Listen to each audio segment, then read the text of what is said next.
Wild Talents, by Charles Hoyfort, Chapter 10H. About the 1st of January, 1849, somebody, employed in a Paris cemetery, came upon parts of a human body, strewn on the walks.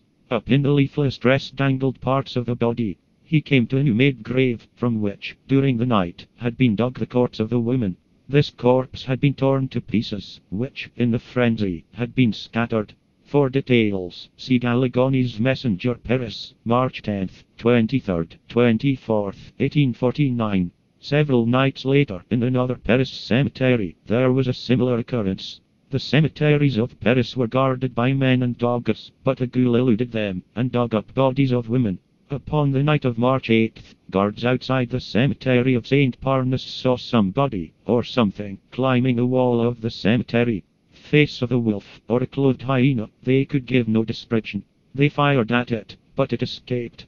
Near a new-made grave, at Montparnasse, they set a spring gun. It was loaded with nails and bits of iron, for the sake of scattering. One morning, later in March, it was found that, during the night, this gun had discharged.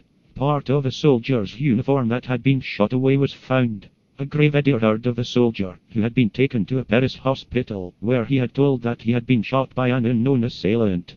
It was said that he had been wounded by a discharge of nails and bits of iron. The soldier's name was Francis Bertrand.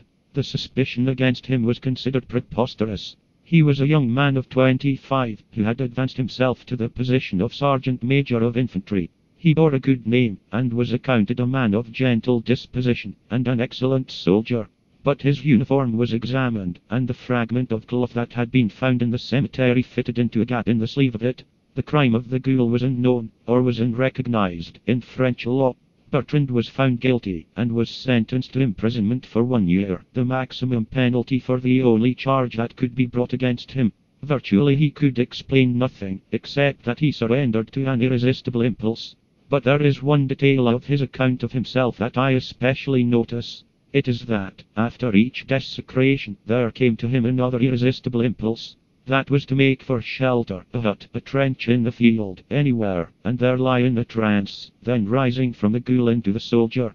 I have picked up another item. It is from the San Francisco Daily Evening Bulletin, June 27, 1870. For Bertrand, the ghoul is still alive. He is cured of his hideous disease, and is cited as a model of gentleness and propriety.